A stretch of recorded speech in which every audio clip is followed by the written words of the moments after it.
Great nature. Birds singing, insects chirping, sounds of the beasts in the dark.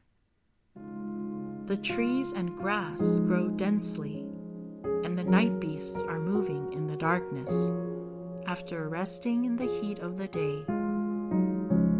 No one comes here, and there is no trace of man. This deep, dark mountain forest is the same as in ancient times.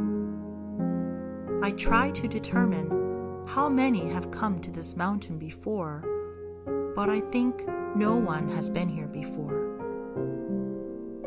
Nature just stays silently in its place. Nature just stays as is.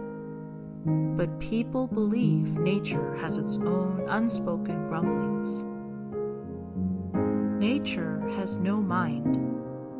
The mind of nature is the mind of truth. In the mind of truth, there is no mind of self at all. It is as it is, without judgment or discernment.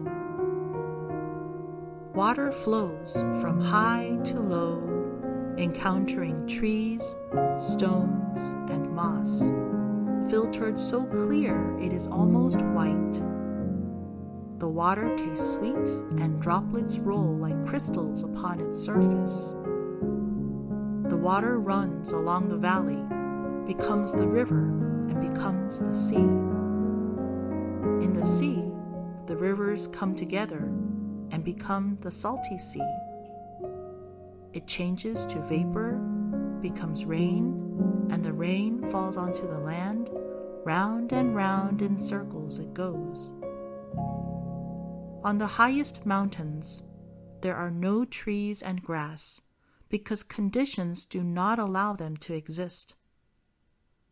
Likewise, people who think they are highly important have no one around them.